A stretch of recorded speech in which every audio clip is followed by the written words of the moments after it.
प्रणाम। आप सबके लिए बहुत प्रार्थना है। तो एक प्रश्न आया है डर को लेके कि आप अपना काम कर रहे हैं, जीवन जी रहे हैं, लेकिन किसी कारण से आपके अंदर डर पैदा हो गया है और ये डर आपको काम नहीं करने दे रहा और बाहर नहीं निकल पाते आप, अपने काम में दिल नहीं लगा पाते और सुबह भी, शाम को भी, सोते समय भी आप इस डर से पूरी तरह घिरे हुए हैं। डर से बाहर निकलने के लिए क्या कोई योग मंत्र हो? ये प्रश्न है। प्रश्न के लिए सबसे पहले तो आपने जो बात पूछी है डर की, वो ये दर्शाती है कि आप ये मानते हैं कि आपसे बड़ा कोई है। आप ये समझ रहे हैं कि कोई आपको डरा सकता है, कोई आपको इस तरह से आपके अंदर घबराहट पैदा कर सकता है। बस इस बात को याद रखिएगा कि आप किसी बड़े से डर रहे हैं। क्यों? क्योंकि हो सकता है उसके पास कुछ विशेष शक्ति हो सकता है उसके पास कुछ ऐसी चीजें हों जो आप जिनसे घबराते हो, डरते हो। अगर आपने एक छोटा जीवन जीना है, एक व्यर्थ का जीवन जीना है, तो डरते रहिए, फिर तो आपके लिए कोई उपाय नहीं है। लेकिन आपने उत्तर पूछा है कि आप क्या करें इस डर से बाहर निकलने।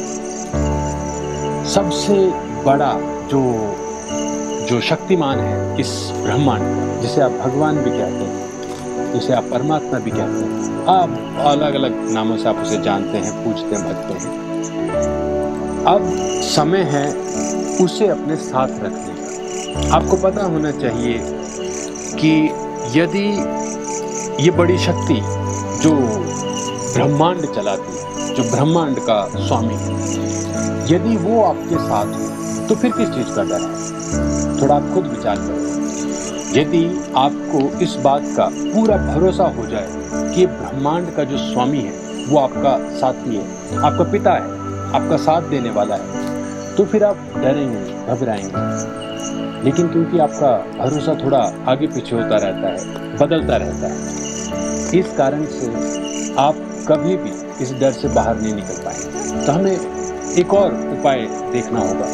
दूसरा उपाय ये है कि जब तक आप इस डर से भागते रहेंगे, आपको ये डर आता रहेगा। याद करो वो समय जब आप छोटे बच्चे थे, घर में माँ बोलती थी कि छत पे मत जाना, भूत आ जाएगा, और इस चक्कर में आप रात को छत पे नहीं जाते और उस कारण भूत का डर अभी भी आपके अंदर है। आपने कभी देखा नहीं है भूत को, लेकिन आप डरते ऐसे जैसे घर के बाहर बैठा हो और आपको किसी थैले में डाल के ले जाएगा। तो कहने का क्या अभिप्राय मेरा यहाँ पर, आप डर को फेस कर लो, उसको देख लो, उसके बाद यकीन मानिएगा कि आप फिर डरते नहीं।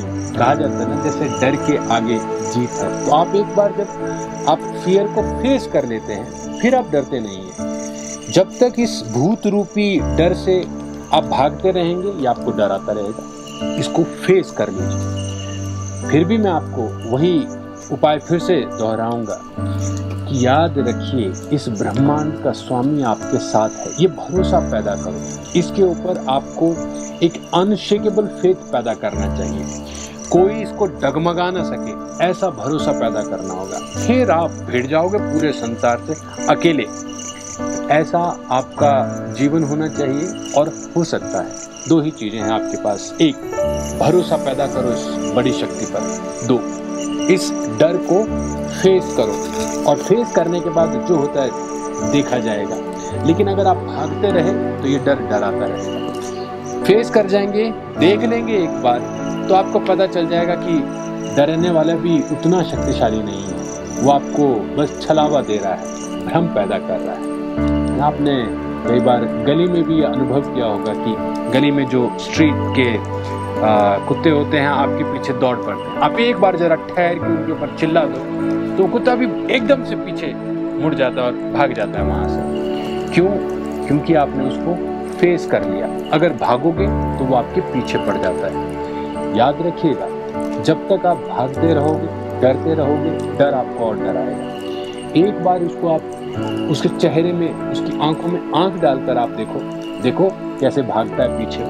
और फिर मैंने आपको बता दिया इस ब्रह्मांड का स्वामी अगर आपके साथ है तो फिर डर काहे का, ये भरोसा पैदा करिए। ठीक है, तो आज के लिए इतना ही। आपके और प्रश्नों के साथ फिर मिलेंगे। नमो हिमालय।